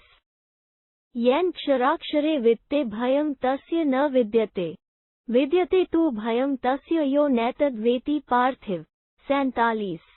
पृथ्वीनाथ, जिसने क्षर और अक्षर के तत्व को जान लिया है, उसमें किसी प्रकार का भी भय नहीं होता। जो इसे नहीं जानता, उसी में भय रहता है। 47। अविज्ञानाच मूढ़ात्मा पुनः पुनरुपाद्रवत् प्रेत्य जाति सहस्राणि मरणान्तान्युपाश्नुते। 48। मूर्ख मनुष्य इस तत्व को न जानने के कारण बारंबार संसार में आता है और हजारों योनियों में जन्म मरण के कष्ट का अनुभव करता है। 48। देवलोक तथा चाश्नुते यदि शुद्ध्यति कालेन तस्मात् ज्ञान सागरात्। 49। स परमाप्नोति शोभनम, वह देव, मनुष्य और पशु पक्षी आदि की योनि में भटकता रहता है। यदि कभी समय के अनुसार शुद्ध हो गया तो उस अगाध अज्ञान समुद्र से पार होकर परम कल्याण का भागी होता है। 49। अज्ञान सागरों घोरो ह्यव्यक्तोगाध उच्यते अहन्यहनि मज्जन्ति यत्र भूतानि भारत। 50। भारत नंदन, अज्ञान रूपी समुद्र अव्यक्त, अगाध और भयंकर बताया जाता है। इसमें असंख्य प्राणी प्रतिदिन गोते खाते रहते हैं। 50। यस्माद्गाधाद्व्यक्तादुतीर्न त्वं सनातनात् तस्मात् त्वं विरजाश्च वितमस्कश्च पार्थिव। 51। तुम मेरा उपदेश पाकर इस अव्यक्त, अगाध एवं प्रवाह रूप में सदा रहने वाले भवासागर से पार हो गए हो, इसलिए अब तुम रजोगुण और तमोगुण से भी रहित हो गए हो। 51। इति श्री महाभारते शांति पर्वणि मौषधर्म पर्वणि वसिष्ठ क्रालजनक संवाद समाप्तो। अष्टाधिक-त्रिशतमोऽध्यायः। 308। इस प्रकार श्री महाभारत शांति पर्व के अंतर्गत मौषधर्म पर्व में वसिष्ठ करालजनक संवाद की समाप्ति विषयक 308वां अध्याय पूरा हुआ। 308। दाक्षिणात्य अधिक पाठ का श्लोक मिलाकर कुल 51 श्लोक है। जनकवंशी एक मुनि का धर्म विषयक उपदेश। भीष्म उवाच मृगया विचरन् कश्चिद् विचने जनकामजः वने ददर्श विप्रेंद्र मृषिन् वंशधर भरिगोः। 1। भीष्म जी कहते हैं, एक समय की बात है, जनकवंश का कोई राजकुमार शिकार खेलने के लिए एक निर्जन वन में घूम रहा था। उसने वन में बैठे हुए एक मुनि को देखा, जो ब्राह्मणों में श्रेष्ठ एवं महर्षि भृगु के वंशधर थे। 1। उपासीनः प्रणम्य शिरसा मुनिम् पश्चादनुमत्स्तेन पप्रच्छ वसुमानिद्म। 2। पास ही बैठे हुए मुनि को मस्तक झुकाकर प्रणाम करके वह राजकुमार उनके समीप में ही बैठ गया। उसका नाम वसुमान था। उसने महर्षि की आज्ञा लेकर उनसे इस प्रकार पूछा। 2। भगवन् किमिदं श्रेयः प्रेत्य चापि वा भवेत् पुरुषस्याध्रुवे देहे कामस्य वशवर्तिनः। 3। इस क्षणभंगुर शरीर में काम के अधीन होकर रहने वाले पुरुष का इस लोक और परलोक में किस उपाय से कल्याण हो सकता है। 3। सत्कृत्य परिपृष्टः सन् सुमहात्मा महात्पाः निजगाद तत्तस्मै श्रेयस्करमिदं वचः। 4। सत्कार पूर्वक प्रश्न करने पर उन महातपस्वी महात्मा मुनि ने राजकुमार यह कल्याणकारी वचन कहा। 4। ऋषिरुवाच मनसो प्रतिकूलानि प्रेत्य चेह च वाञ्छसि भूतानैन प्रतिकूलभ्यो निवर्तस्व यतीन्द्रिया। 5। ऋषि बोले, राजकुमार, यदि तुम इस लोक और परलोक में अपने मन के अनुकूल वस्तुएं पाना चाहते हो तो अपनी इंद्रियों को संयम में रखकर समस्त प्राणियों के प्रतिकूल आचरणों से दूर हट जाओ। 5।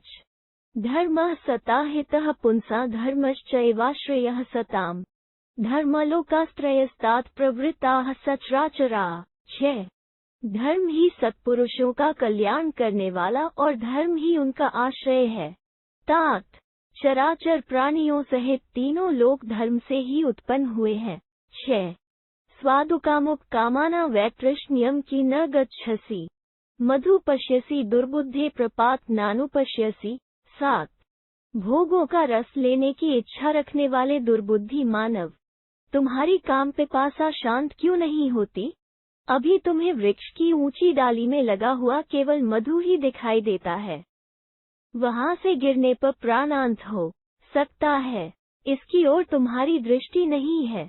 अर्थात अभी तुम भोगों की मिठास पर ही लुभाए हुए हो, उससे होने वाले पतन की ओर तुम्हारा ध्यान नहीं जा रहा है। 7. यथा ज्ञाने परिचयः कर्तव्यस्तफलाथिना तथा धर्मे परिचयः कर्तव्यस्तफलाथिना। 8. जैसे ज्ञान का फल चाहने वाले के लिए ज्ञान से परिचित होना आवश्यक है, उसी प्रकार धर्म का फल चाहने वाले मनुष्य को भी धर्म का परिचय प्राप्त करना चाहिए। 8. अस्ता धर्म कामन विशुद्धम कर्म दुष्कर्म सता तु धर्म कामन सुकर कर्म दुष्कर्म। 9. दुष्ट पुरुष यदि धर्म की इच्छा करे तो भी उसके द्वारा विशुद्ध कर्म का संपादन होना कठिन है, और साधु पुरुष यदि धर्म के अनुष्ठान की इच्छा करे तो उसके लिए कठिन से कठिन कर्म भी करना सहज है। 9. वने ग्राम्य सुखाचारो यथा ग्राम्यस्थैः सह ग्रामे वन सुखाचारो यथा वनचरस्तथा। 10. वन में रहकर भी जो ग्रामीण सुखों का उपभोग करने में लगा है, उसको ग्रामीण ही समझना चाहिए, तथा गांवों में रहकर भी जो वनवासी मुनियों के से बर्ताव में ही सुख मानता है, उसकी गिनती वनवासियों में ही करनी चाहिए। 10. मनोवाक्काय के धर्मे कुरु श्रद्धान समाहितः निवृत्तो वा प्रवृत्तो वा संप्रदाय गुणागुणान। 11. पहले निवृत्ति और प्रवृत्ति मार्ग में जो गुण अवगुण है, उनका तुम अच्छी तरह निश्चय कर लो। फिर एकाग्रचित हो मन, वाणी और शरीर द्वारा होने वाले धर्म में श्रद्धा करो, अर्थात श्रद्धा पूर्वक धर्म के पालन में लग जाओ। 11. नित्यं च बहुदातव्यं साधुभयश्चान्सूयता प्रार्थितम व्रत शौचाभया सत्कृत देशकाल्यों। 12. प्रतिदिन व्रत और शौचाचार का पालन करते हुए उत्तम देश और काल में साधु पुरुषों को प्रार्थना और सत्कार पूर्वक अधिक से अधिक दान करना चाहिए और उनमें दोष दृष्टि नहीं रखनी चाहिए। 12. शुभे विधना लब्धम हाय प्रतिपाद्येत क्रोधमुत्सृज्य दद्याच नानुत्प्येन कीर्त्येत। 13. शुभ कर्मों द्वारा प्राप्त हुआ धन सत्पात्र को अर्पण करना चाहिए, क्रोध को त्याग कर दान देना चाहिए, और देने के बाद न तो उसके लिए पश्चाताप करना चाहिए और न उसे दूसरों को बताना ही चाहिए। 13. अनृशंसः शुचिदान्तः सत्यवागाजवे स्थितः योनिकर्म विशुद्धश्च पात्रं स्याद् वेदविद्विजः। 14. दयालु, पवित्र, जितेंद्रिय, सत्यवादी, सरलतापूर्ण बर्ताव करने वाला तथा यौन से अर्थात जन्म से और कर्म से शुद्ध वेदवेता ब्राह्मण ही दान पाने का उत्तम पात्र है। 14. सत्कृता चैकपत्नी च जात्या योनिर्हेष्यते ऋग्यजुः पात्रमुच्यते। 15. अपनी ही जाति के उत्तम कुल में उत्पन्न हुई तथा पति द्वारा सम्मानित पतिव्रता स्त्री यहाँ उत्तम योनि मानी गई है, अतः जिसका ऐसी माता से जन्म हुआ हो वो जन्म से शुद्ध है। यजुष और सामवेद का विद्वान होकर सदा यजन याजन, अध्ययन अध्यापन, दान और प्रतिग्रहण 6 कर्मों का अनुष्ठान करने वाला ब्राह्मण कर्म से शुद्ध एवं उत्तम पात्र बताया गया है। 15.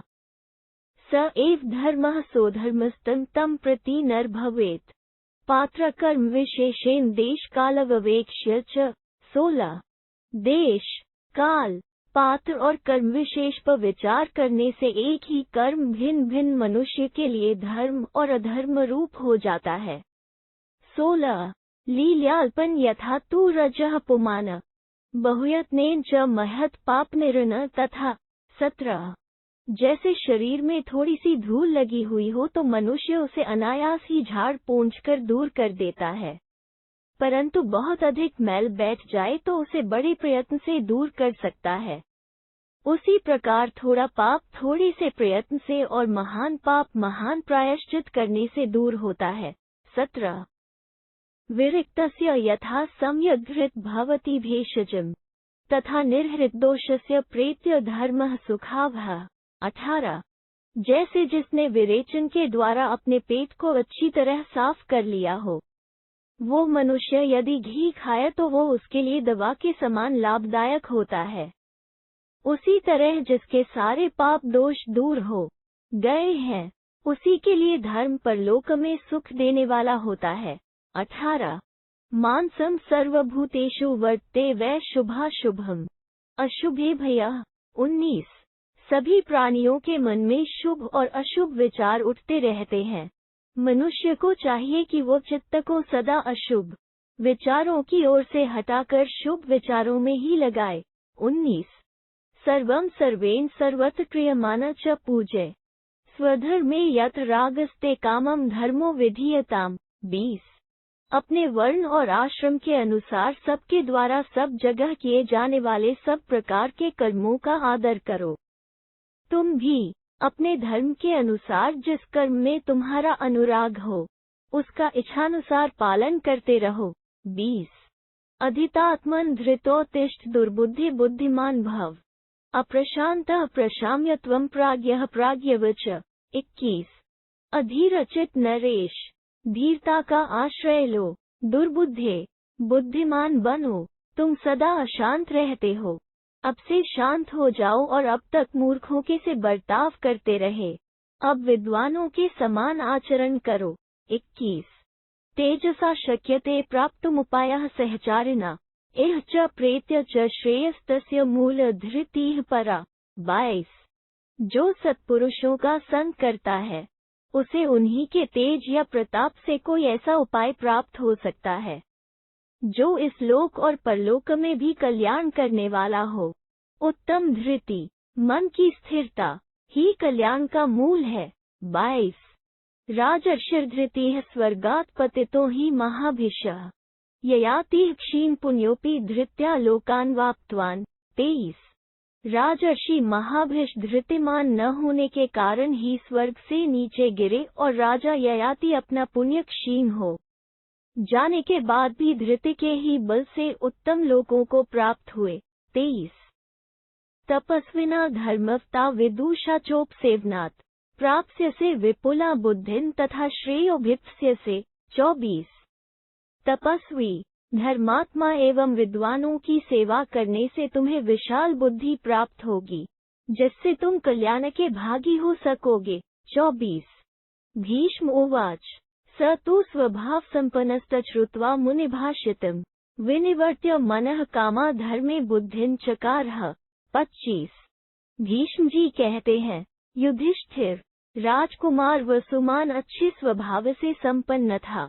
उसने मुनि के उस उपदेश को सुनकर अपने मन को कामनाओं से हटा लिया और बुद्धि को धर्म में ही लगा दिया। 25 एति श्री महाभारते शांति पर्वणि मोक्षधर्म पर्वणि जनकानुशासने नवाधिकत्रिशतमोऽध्यायः। 309 इस प्रकार श्री महाभारत शांति पर्व के अंतर्गत मोक्षधर्म पर्व में जनकवंशी उपदेश विषयक 309वां अध्याय पूरा हुआ। 309 याज्ञवल्क्य का राजा जनक को उपदेश। सांख्य मत के अनुसार 24 तत्वों और 9 प्रकार के सर्गों का निरूपण। युधिष्ठिर उवाच धर्माधर्म विमुक्तम यद विमुक्तम सर्वसंशयात् जन्म मृत्यु विमुक्तम च विमुक्तम पुण्य पाप्यो। 1 यच्छिव नित्यम भयम नित्यम अक्षरम व्ययम शुचि नित्यम नासम तद भवान वक्तुमर्ति। 2 युधिष्ठिर ने कहा, पितामह, जो धर्म और अधर्म के बंधन से मुक्त, संपूर्ण संशयों से रहित, जन्म और मृत्यु से रहित, पुण्य और पाप से मुक्त, नित्य, निर्भय, कल्याणमय, अक्षर, अव्यय, अविकारी, पवित्र एवं क्लेश रहित तत्व है, उसका आप हमें उपदेश कीजिए। 1-2 भीष्म उवाच अत्र ते वर्तयिष्यामि इतिहासं पुरातनम् याज्ञवल्क्यस्य संवाद जनकस्य च भारत। 3 भीष्म जी बोले, भारत नंदन, इस विषय में मैं तुम्हें जनक और याज्ञवल्क्य का संवाद रूप एक प्राचीन इतिहास सुनाऊंगा। 3 याज्ञवल्क्यम् ऋषिश्रेष्ठम् देवरातिर्महायशा पप्रच्छ जन को राजा प्रश्न विदा वरम।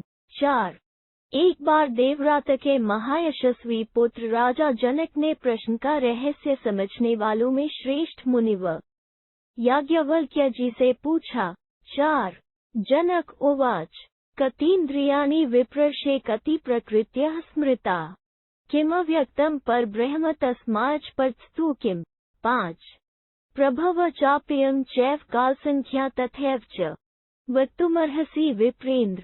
6 जनक बोले, ब्रह्मशे इंद्रियां कितनी है, प्रकृति के कितने भेद माने गए हैं, अव्यक्त क्या है और उससे परे परब्रह्म परमात्मा का क्या स्वरूप है, सृष्टि और प्रलय क्या है और काल की गणना कैसे की जाती है। विप्रेन्द्र, ये सब बताने की कृपा करें, क्योंकि हम लोग आपकी कृपा के अभिलाषी हैं। 5-6 अज्ञानात् परिपृच्छामि त्वं हि ज्ञानमयो निधिः तदहं श्रोतुमिच्छामि सर्वमेतदसंशयम्। 7 मैं इन बातों को नहीं जानता, इसलिए पूछ रहा हूँ। आप ज्ञान के भंडार हैं, इसलिए आप ही से इन सब विषयों को सुनने की इच्छा हो रही है, जिससे सारा संदेह दूर हो जाए। 7 याज्ञवल्क्य उवाच श्रूयतामवनीपाल यदनुपृच्छसि योगाना परम ज्ञान न सांख्याना च विशेषतः। 8 याज्ञवल्क्य जी ने कहा, भूपाल सुनो, तुम जो कुछ पूछते हो वो योग और विशेषतः सांख्य का परम रहस्यमय ज्ञान तुम्हें बताता हूँ। 8 न तवाविदितं किंचिमातु जिज्ञास्ते भवान् पृष्ठेन चापि वक्तव्यमेष धर्मः सनातनः। 9 यद्यपि तुमसे कोई भी विषय अज्ञात नहीं है, फिर भी मुझसे पूछते हो तो कहना ही पड़ता है, क्योंकि किसी के पूछने पर जानकार मनुष्य को उसके प्रश्न का उत्तर देना ही चाहिए। यही सनातन धर्म है। 9 अष्टौ प्रकृत्यः प्रोक्ता विकाराश्चापि षोडश तत्र तु प्रकृतिरष्टौ प्राहुर्ध्यात्मचिन्तका। 10 अव्यक्तं च महान्तं च तथान्कार एव च पृथिवी वायुराकाशमापो ज्योतिश्च पंचमम्। 11 प्रकृतियां 8 बताई गई है और उनके विकार 16। अध्यात्म शास्त्र का चिंतन करने वाले विद्वान 8 प्रकृतियों के नाम इस प्रकार बतलाते हैं। अव्यक्त मूल प्रकृति, महतत्व, अहंकार, आकाश, वायु, अग्नि, जल और पृथ्वी। 10-11 एताः प्रकृत्यस्त्वष्टो विकारहान्ति मे शृणु श्रोत्रं त्वक् चैव चक्षुश्च जिह्वा घ्राणः च पंचमम्।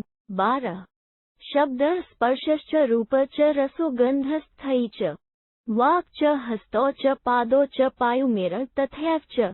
13 ये 8 प्रकृतियां कही गईं। अब मुझसे विकारों का भी वर्णन सुनो।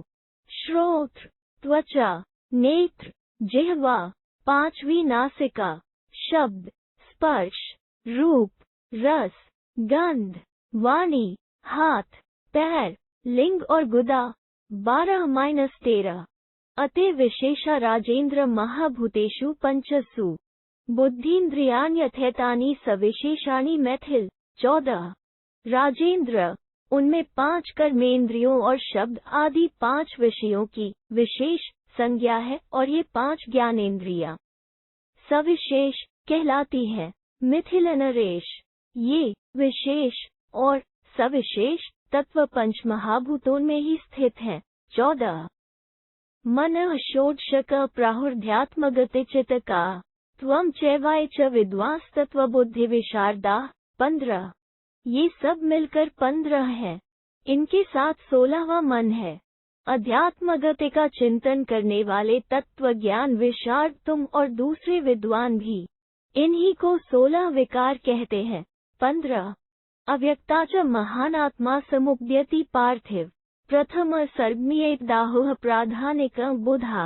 16 पृथ्वीनाथ, अव्यक्त प्रकृति से महतत्व समष्टि बुद्धि की उत्पत्ति होती है, इसे विद्वान पुरुष प्रथम एवं प्राकृत सृष्टि कहते हैं। 16 महतश्चाप्यंकार उत्पन्नो ही नराधिप द्वितीयं सर्गमित्याहुरयद् बुद्ध्यात्मकं स्मृतम्। 17 नरेश्वर, महतत्व से अहंकार प्रकट होता है, जो दूसरा सर्ग बताया जाता है, इसे बुद्ध्यात्मक सृष्टि माना गया है। 17 अहंकारात् सम्भूत मनोभूत गुणात्मकम् तृतीयः सर्ग इत्येष अहंकारिक उच्यते। 18 अहंकार से मन उत्पन्न हुआ है, जो पंचभूत और शब्दादि गुण स्वरूप है। इसे तीसरा और अहंकारिक सर्ग कहा जाता है। 18 मनसस्तु समुद्भूता महाभूता नराधिप चतुर्थ सर्ग में एतन मानसम विद्धि में मतम। 19 मन से 5 सूक्ष्म महाभूत उत्पन्न हुए हैं।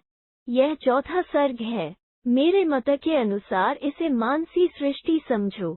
19 शब्द स्पर्शश्च रूपश्च रसो गंधस्थई च पंचम सर्ग मिथ्याहुर्भौतिक भूतचितका। 20 शब्द स्पर्श रूप रस और गंध, ये 5 विषय पंचमहाभूतों से उत्पन्न हुए हैं। यह 5वीं सृष्टि है। भूतचितक विद्वान इसे भौतिक सर्ग कहते हैं। 20 श्रोत्रम त्वक् चैव चक्षुश्च जिह्वा घ्राण च पंचमम् सर्ग तु षष्ठमित्याहुर्बहुचितात्मकं स्मृतम्। 21 श्रोत्र त्वचा नेत्र जिह्वा और 5वीं नासिका, इसे छठा सर्ग बताया गया है। यह बहुचितात्मक सर्ग माना गया है। 21 अधः श्रोत्रेन्द्रिय ग्राम उत्पद्यति नराधिप सप्तम सर्ग मिथ्याहुरद्रेन्द्रियक स्मृतम्। 22 नरेंद्र श्रोत्र आदि इंद्रियों के बाद कर्मेंद्रियों की उत्पत्ति होती है। इसे 7वां सर्ग कहते हैं। इसी को इंद्रियक सृष्टि भी कहा जाता है। 22 ऊर्ध्वम स्रोतस्था तिर्यगुप्यपि नराधिप अष्टम सर्ग मिथ्याहुरद्दाज्वक स्मृतम्। 23 तदनंतर जिसका प्रवाह ऊपर की ओर है, वो प्राण एवं तिरछा चलने वाले समान व्यान और उदान, ये सब प्रकट हुए। यह 8वां सर्ग है। इसी को आर्जवक सर्ग कहा गया है। 23 उत्पद्यति नराधिप नवमन सर्ग मिथ्याहुरद्दाज्वक बुधा। 24 तत्पश्चात जिसका प्रवाह तिरछा चलता है, वे व्यान और उदान अपान वायु के साथ निम्न भाग में प्रकट हुए। इसे नवम सर्ग कहते हैं। इसे भी विद्वान पुरुष आर्जवक सृष्टि के नाम से ही पुकारते हैं। 24 एतानि नव सर्गानि तत्वानि च नराधिप चतुर्विंशतिरुक्तानि यथाश्रुति निदर्शनात्। 25 नरेश्वर, ये 9 सर्ग और 24 तत्व श्रुति के निर्देश के अनुसार यहाँ बताए गए हैं। 25 अत ऊर्ध्वम महाराज गुणस्येत्स्य तत्वतः महात्मभिर्नु प्रोक्ता काल संख्या निबोध में। 26 महाराज, अब इसके बाद महात्मा पुरुषों द्वारा बताई गई इस गुणमयी सृष्टि की काल संख्या भी मुझसे सुनो। 26 इति श्री महाभारते शांति पर्वणि मौषधर्म पर्वणि याज्ञवल्क्य जनक संवादे दशाधिक-300तमोऽध्याय। 310 इस प्रकार श्री महाभारत शांति पर्व के अंतर्गत मौषधर्म पर्व में याज्ञवल्क्य जनक संवाद विषयक 310वां अध्याय पूरा हुआ। 310